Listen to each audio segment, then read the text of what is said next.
What's up everyone and welcome to another episode where we'll talk about a win for the good guys. The Maze gang has called it quits and apparently said they will never come back to ransomware.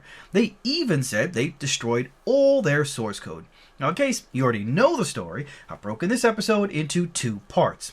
I do suggest you watch the entire episode. You might just catch something you missed while reading about it in the article, but if not, you can now skip to my insights at the end of the episode in the timeline. For the rest of you, let's go through the story together and see what we can learn to protect ourselves and others. Oh, drat these computers. They're so naughty and so complex. I could pinch them. As I mentioned in the intro, the Maze gang are purportedly never going back to ransomware and have destroyed all their ransomware source code, said somebody claiming to be the developer. The shackles have been broken for victims of Maze, Egregor, and Sekhmet ransomware. On Wednesday, decryption keys were released for all three ransomware strains in a forum post.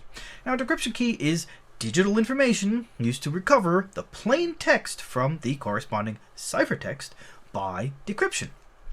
An encryption key is a random string of bits created explicitly for scrambling and unscrambling data. Encryption keys are designed with algorithms intended to ensure that every key is unpredictable and unique. The longer the key built in this manner, the harder it is to crack the encryption code. The Liberator, using the handle @Topleak, described themselves as the developer of the three ransomwares. "It's been lovely, but now it's time to say bye-bye," Topleak said. "Neither of our team members will ever return to this kind of activity. It was pleasant to work with you. All source code of the tools ever made is wiped out." In the post, Topleak included a zip file containing decryption keys for the ransomware, along with some of the Maze gang's malware source code. The zip file was subsequently removed from the post due to the fact that it included the source code.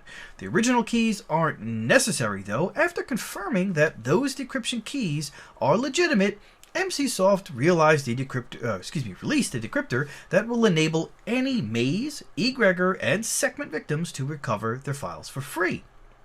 Maze, once considered one of the most active ransomware gangs out there, was a pioneer in the dark art of double extortion. In other words, not only snarling a target's files in a ransomware attack, but also threatening to make the encrypted data publicly available if the victim doesn't pay up. The gang first bubbled up in November 2019, going on to score big hits against the likes of Cognizant and Xerox. Some experts considered Egregor to be a reincarnation of Maze. For its part, Appgate judged Egregor's code to be a spin-off of the Sekhmet ransomware, a link that was also noted by other researchers. Maze announced it was shutting down in November 2020, posting a self-righteous screed in which it explained that the project had been set up because the world is sinking into recklessness and indifference and laziness and stupidity. Now, this is not the first time we've seen an organization claim that they're just packing up and stopping doing what they're doing.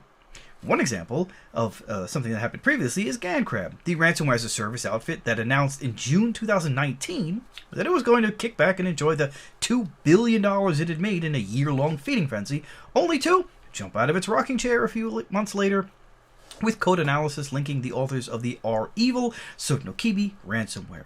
Another example is Black Matter, considered a rebirth of at least some of the lower-level REvil and Black Matter players, which announced it would shut down again in November following pressure from local authorities. DarkSide shutdown coming a few weeks later after the ransomware as a service gang crippled Colonial Pipeline Company also happened after it got raided by authorities. So, what can we learn? Well, don't pop the champagne just yet. If there's one thing we've learned, it's that these groups sometimes say they're shutting down, only to pop back up a few months later, either using a different name or with a new devastating tool. It does seem, though, that this exodus is well-timed, considering the increased scrutiny of governments around the world. In the last few weeks alone, the Russian FSB has taken out at least two hacker groups, one the REvil group, and another an online credit card bazaar selling stolen credit card data. With all these arrests and shutdowns of groups, it might give you the feeling that things are improving, but research shows that attacks are escalating at a rapid pace. For example, companies with employees between 1,000 and 10,000 people have seen a massive increase in attacks. It's thought that these company sizes will keep the ransomware gangs under the radar of the authorities. So while, yay, the shutdown of Maze is good news, it is a short celebration. Did you know, for example, that the FBI currently monitors over 100 ransomware gangs? And that there have actually been over 1,000 ransomware gangs spotted in the wild over the last few years. And that's just ransomware. What about all the other types of attacks to infect networks with botnets for distributed denial of service attacks, hackers trying to steal your cryptocurrency, or any number of other attack types? Cybercrime is a term that's like a huge umbrella. All types of illegal and malicious activity falls under that term. So again, it is imperative that we stay vigilant and continue to walk the perimeters of our little digital fortresses and ensure that our security is up to date and actively protecting us from the no-good doers out there. With that, I say thanks again for watching this episode. Don't forget to share and subscribe if you haven't already to my channel, and smash the bell if you haven't already, and I will see you on the next episode. Take care.